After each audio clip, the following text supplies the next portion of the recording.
Like an avalanche flowing downhill, no matter how fast you go, sooner or later, your BS is gonna catch up to you. Let's get into it.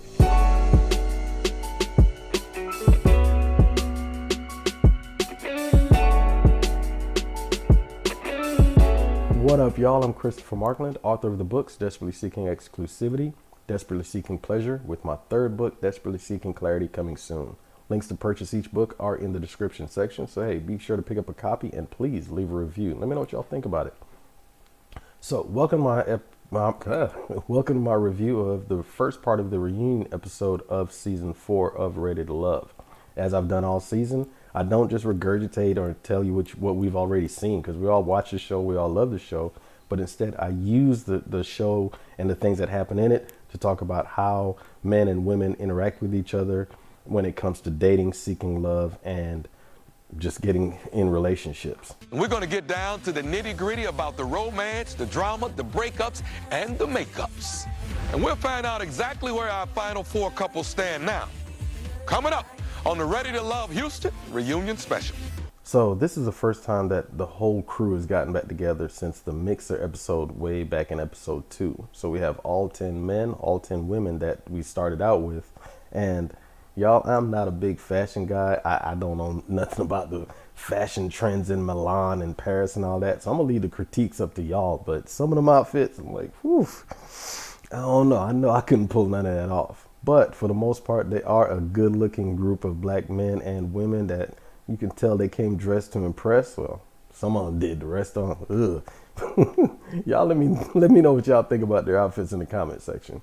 Brunch was day 2. So, but that conversation, she definitely stood out. But I still, went into it like, yo, I'm going to date as many of these women as I possibly can to get to know, because I did it wrong the first time. If I came back and did it the same way, right. Shame on you. Everybody, yeah. But I found what I was looking for. For the most part, we're all creatures of habit. And KG did, to me, he did the exact same thing that he did last season, which was he made a connection instantly with one woman at the very, very beginning. And even though this season he did try to do it a little bit differently, he did try to go out and with a couple of the ladies, but it just seemed to be more perfunctory than it was him actually trying to seek other connections outside of that first main one that he had, which was obviously with Amber. Now, it seems that KG has that same MO. He finds one person, they make an instant connection, and that's it. He's smitten. Tell me why it's working. Communication. And we got that from you and Jackie. That's the key. We're going to keep this journey going, huh? Yeah, what you I hope so. I ain't come through this process twice to walk away with nothing. We've touched on this several times throughout the season. The 3 main tenets of a relationship: communication, sex, finances. Think about it. Without communication, how can you talk about sex? How can you talk about finances, right? That shows you just how important communication is. It's really good to see that KG and Amber, even though they're just starting out, they're still in the dating phase essentially, but at least they know how important communication is and they're able to talk to each other. So that's a real good sign. Kyra likes to play Monopoly, and she also likes to play chess. And I don't know if it has anything to do with being an attorney. Soft lips. She knows how to strategize. She knows how to get what she wants. I just question what her motive is. It seemed from the very beginning that Alexis knew her competition. Sun Tzu said that you have to know your enemy if you want to win in battle. And her enemies, or in this case, her rivals, be it Kyra or Chrysanthemum, Alexis really knew her rivals, or at least her perception of them. She would always, try to read or analyze what they were doing. But what Sun Tzu also said was, if you know your enemy but not yourself, you're going to lose in battle anyway.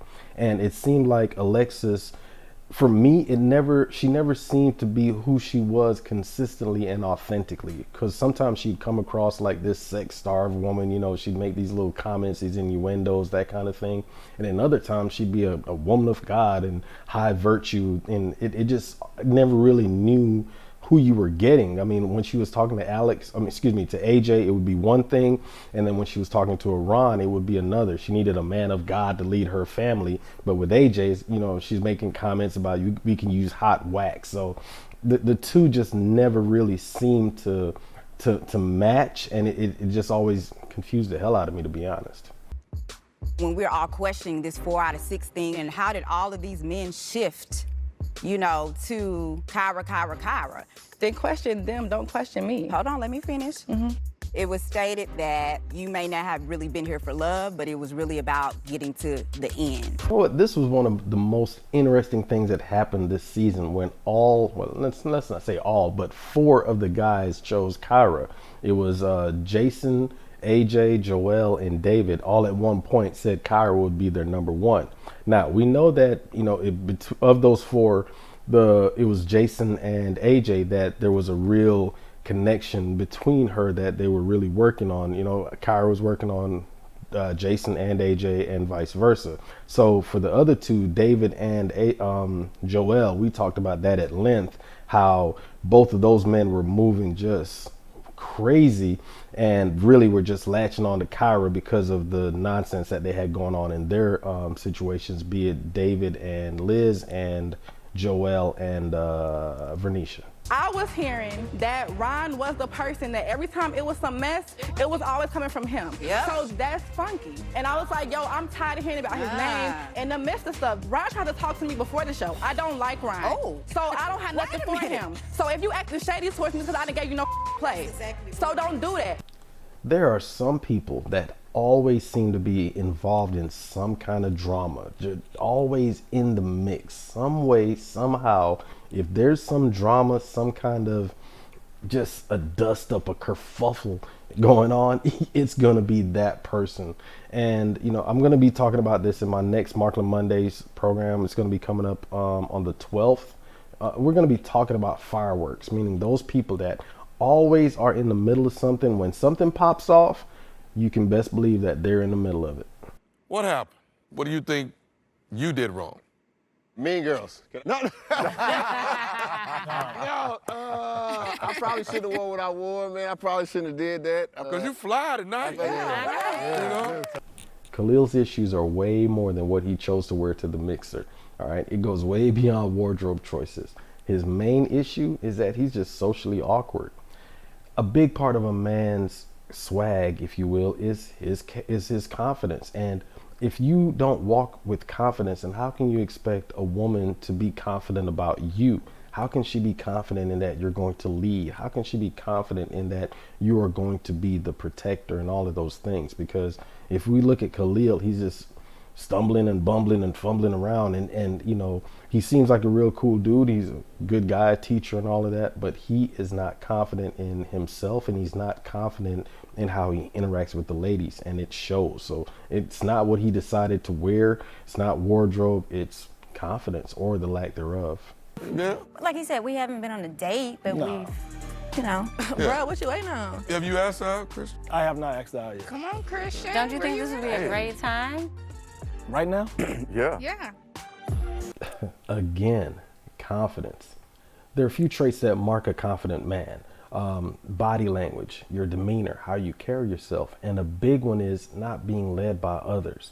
In other words, you are assertive enough to make your own decision, and you don't have to be goaded into doing anything in order to basically please the group. We see that right here where Christian is looking around and basically everyone in the room is saying, hey man, you know, do it. And that's when he decides to stand up and speak to Andrea as far as asking her out.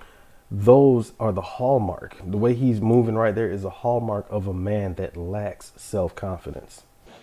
Andrea, if it's possible, can we have a conversation a little bit later? Because I'm very interested in taking you out. Yes. My man. Of course. All right. I appreciate that. So can we, at a mutually convenient time, possibly think about discussing how we might, maybe in the future, probably come together and work out on our calendars how we may potentially think about going out one day in the future, if possible, maybe in the past, but if we talk about it, how we can work together to come on, maybe going on a date together. Man, shit, that was just painful to watch. However, I will say this. At the end of the day, he still asked her out. She accepted, so you got to start somewhere. Anybody? I am. And who was that? Oh, man. talk, Ida. Me and Ida talk quite a bit. You and Ida? Okay. Yeah. All right, Ida. Yeah. I didn't know, we didn't discuss this, that we were going public today. Holy What? Okay, well, now when we say public, well, it's just Whew. Speaking of painful to watch, yikes. Again, a confident man is not pushed or peer pressured into telling his business. I've said it all season. A wise man once said nothing at all. Just because Tommy asked him who he's dating, a simple, yeah, I'm dating somebody, I'm gonna keep it on the hush, whatever. You ain't got to tell your damn business just because somebody asked you. And that right there, like I said, is the hallmark of a man that lacks self-confidence. Since we've been on quite a few dates. oh, y'all been on quite a few dates. Oh, well. Okay. I said, hey, do you mind if I tell them that, we're talking? He was like, yeah, no. Dang. I was trying to wait till the reunion. That made sense You to can't me. do that without my consent. What Okay, kind I'm of sorry. denied Take you it back. today? Can we run it again? No, we can't run nothing back. Jesus. Couple of things. The first being communication. If he and Ida hadn't had the communication, if they hadn't talked about it, hadn't discussed it, and come to an agreement as far as how they would tell, quote unquote, the world about their relationship, then shut the hell up. And the second thing is confidence. Even if they hadn't really discussed it, if he had the confidence about what they had going on, because he said they went out on several dates, more than one, more than two from what, he said, if he had confidence in what they had, he'd been comfortable enough to just shut up if he didn't want to talk about it. But instead, the group was there and he had to, we went out on a couple of dates trying to impress them instead of being confident within himself as far as what he and Ida were developing. Khalil, you digging a hole. I'm not winning, man. Okay. I'm not winning. Khalil, Yes, sir. I'm going to give you one more chance Yeah. to say something nice about this beautiful lady. Ida is a wonderful woman. She's very nice, very sweet, beautiful, very intelligent. She's amazing to hang out with, fun to be around all the time. Okay. I've said this in a review in the past. I'm not sure whether it was last season, season before, but it still bears true today and damn sure in what we're seeing right now.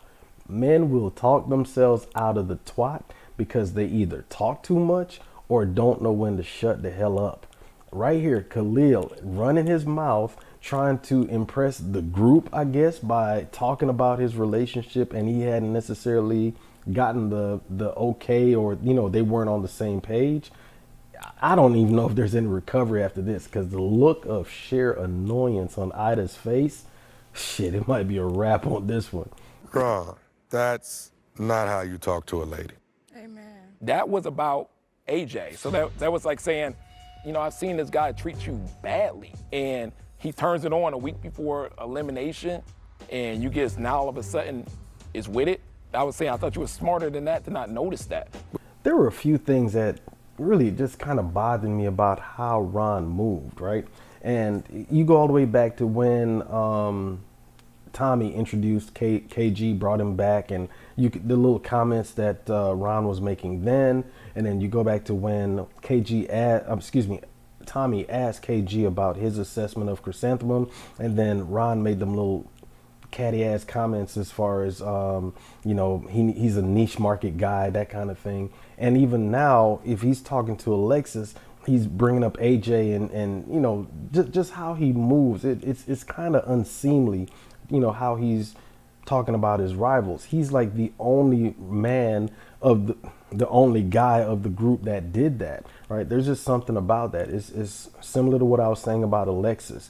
Yes, it's one thing, you're aware of your rivals and how they move, but it seemed like in every situation where Alexis was talking about her rivals, instead of moving in confidently in who she is, Ron he seemed to do the exact same thing throughout the season. He'd worry about what the other guys were doing instead of basically worrying about himself. How is it that she met your mother and I didn't? I invited her because where we were at, she lives real close. I knew that she'd have a good connection with my mother.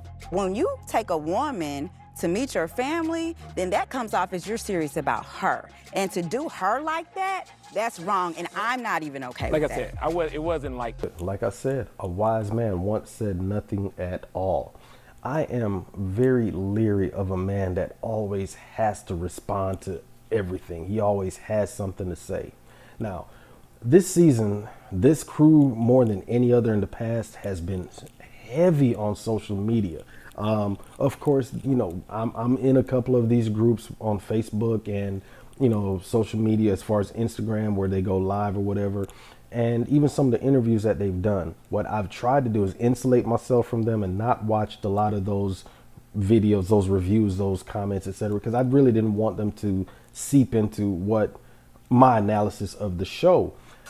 I will say this though, of all of the people who would respond to the critiques that were made by people watching the show, Ron was always there. If you said, I don't like Ron's jacket, he would jump into the post and be like, well, I like that jacket. I bought it from such and such. He always had something to say and he was always responding. It's like he cannot just let something go if it's about him. And I get it. If you want to defend yourself, fine. But it's just something about a man that's always having to talk or to defend himself. That it's just something about it. Here's the thing. She didn't tell me that she kissed AJ. I knew how that felt. And I've always had a connection with Amber. She's always in my top 3. We've been on many dates. Many dates? A couple dates. No, we haven't. We had one.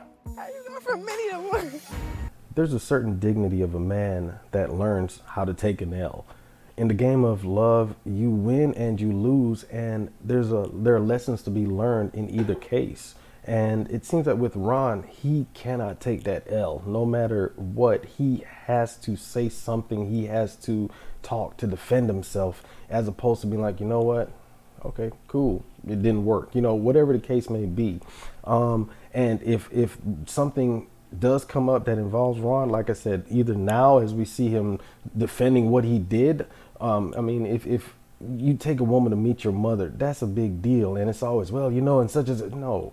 So whether it's here live or online in the comment section of people, critiquing the show, Ron is there talking, trying to defend himself, as opposed to just saying, you know what, hey, they're going to think what they're going to think and going about his business. No, Ron is there trying to defend himself, as opposed to just taking his L and moving on. Haven't been a man through this whole entire process. You lie and tell Alexis that we've been planning to date each other after the show, which was a lie. You just sat here and said we went on a couple of dates, another lie. I mean, we can go down. I'm pretty sure I can talk to each and every person and talk about a lie that you have said. I'm talking about the lies that you just spewed out of your mouth. We didn't have a connection. Even with that, Amber, being the DA that she is reading the list of charges against him, saying that he lied here, he lied there, he lied here, he lied over there. Even with all of that, Ron still is trying to pull a win out of that, saying, hey, we didn't have a connection. Bruh, you lied literally in front of us. In just that small snippet that we saw, it turns out, yeah, we went on several dates. Well, we went on one date. Dude, it's right there. You caught in 4K and you are still trying to say we didn't have a connection, as if to say that there is some rightness in him being 100% wrong. Beef between the girls? Ron. Any beef between the guys? Ron. Any beef between the couples? Ron. I was the victim. Alexis cheated on me with AJ. This is going from sad to worse.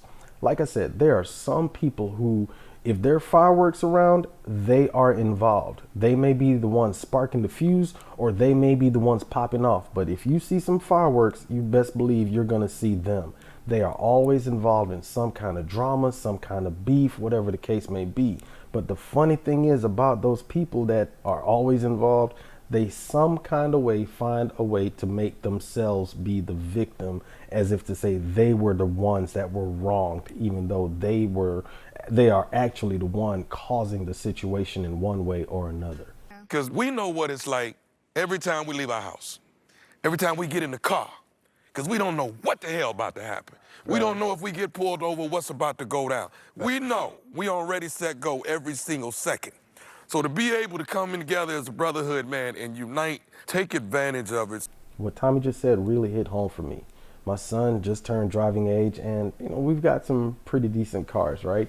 So you have a 16-year-old black man, and when him and my godson, who's also 16, they're sitting riding around together, it I had to have that talk with him. And those parents out there, y'all know what I'm talking about, where I'm telling him, hey, if you see them blue lights behind you, pull over into a well-populated area in front of a gas station or something. Make sure that when you park up under a camera, so that the way there's a camera looking at you. Both hands on the wheel. Yes, sir. No, sir. Y'all know the routine that we have to have in order to feel safe. And when I listen to what Tommy's saying, there are no safe spaces for black men, where we can talk about those things, or it's like I said, it really hit home because we as black men, we really don't have a lot of areas. And, I'm always talking about therapy, the importance of that in order to talk about things, in order to grow, in order to heal the wounds of the past. So that way, like for me, I'm raising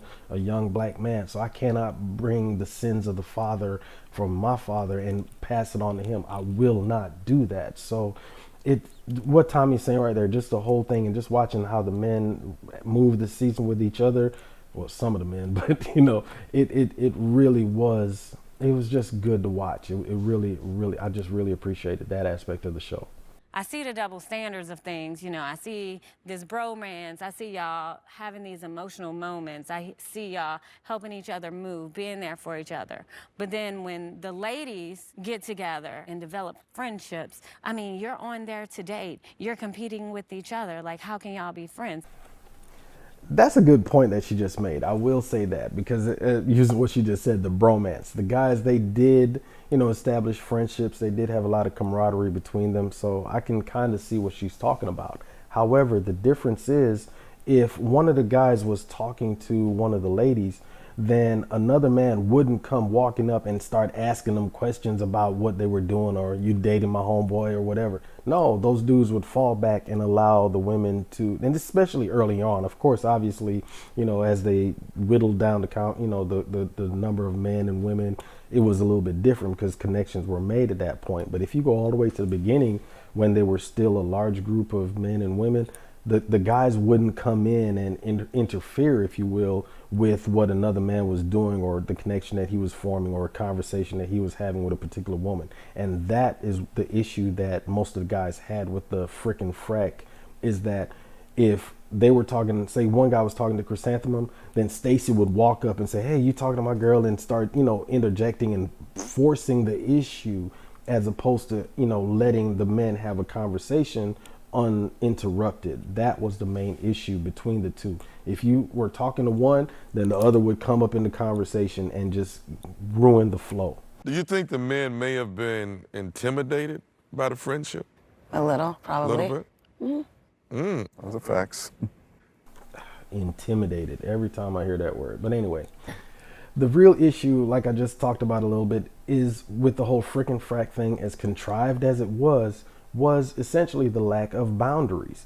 If one of the guys was talking to Chrysanthemum or talking to Stacy, then the other part of the frick or the frack would come walking up, interject themselves into their conversation that that man was having with the woman. That was the real issue, not their friendship and the men were intimidated by it. That was not the case. It's just a matter of the ladies were all in each other's business, meaning if the man's talking to her, here comes the other one, and vice versa. That's where the real issue was. It had nothing to do with the men being intimidated by their friendship or none of that nonsense. It was essentially lack of boundaries. Ryan, since you chimed in, you said that I treated this woman bad. I want to be able to address that. How do you feel like I treated her bad? Well, I'm going on it was off the camera, and we were all at my house. I was walking Alexis to the car. You stopped her and said, hey, I ain't got no time yet with you. Sure. Again, whenever there's some mess, Ron always seems to be involved. If there are fireworks, if something is popping off, and you best believe somewhere Ron is in the midst of it. You ever had that coworker, or that could be a family member? I mean, that one cousin that's always got beef with another cousin, or somebody, or that coworker. Whenever you at the break room or whatever the hell it is, it's like they always got something to say about another coworker. There's always something being stirred up by that one person, to the point that just like if you see them coming, yeah, you go the other way, because just the energy, the negativity, the drama, the beef, it's just always something, and they are always involved in it. But let's get back on track, because you never answered my question. Why did you decide to send Alexis home?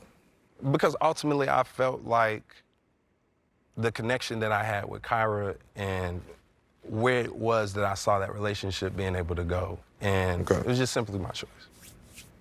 At the end of the day, dude wanted Kyra. I said that from jump. It was one of those things where we talked about backtracking, and, you know, I'm not a fan of backtracking, but AJ thought he had a second chance, well, technically a third chance, because this was, you know, they went out on 2 dates prior.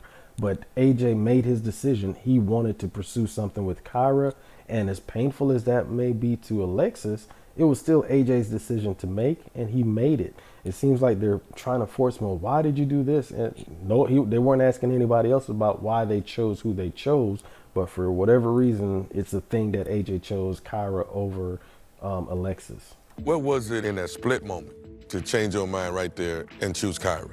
It was something you actually said, Tommy. Okay. You said, you know who's your girl. When you see her walk in the room, you light up. That's how you made your choice. That's how I made my choice. I've said that Tommy's been a great host of this show, not just because he gives direction and how he guides it, if you will, but he's also been a mentor and a coach along the way as well.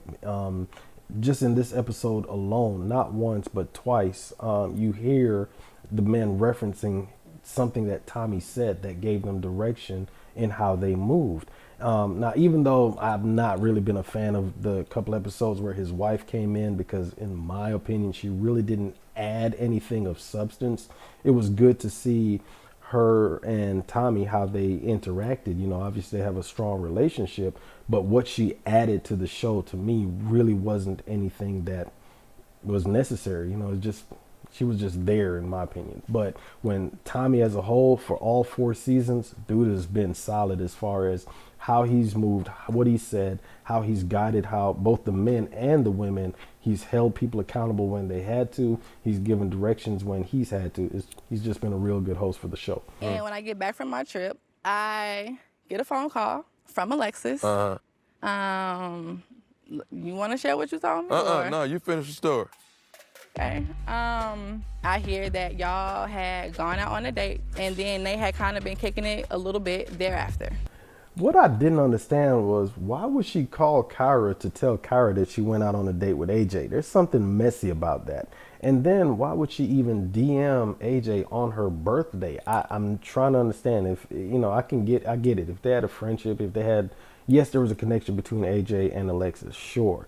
But it just seemed to be something messy about how she was moving. And it seemed like as she was replaying the story, AJ seemed to be straight up as far as, yeah, I told her that I did this. He's like, yeah, we did this. You know, it wasn't like he was trying to be sneaky and move in a way that was, he's saying one thing to Kyra, but moving different with Alexis. He seemed to be straight up with him, and he's told exactly why he did. It's like, hey, after the episode, she backed away and said, no, she wanted to do it this way and expected me to stay there. He's like, nah, I was hurt, so I moved on, essentially, even though he was still communicating with Kyra. So at the end of the day, it just seemed to be a little bit messy, or potentially messy, when it came to how Alexis was reaching out to Kyra.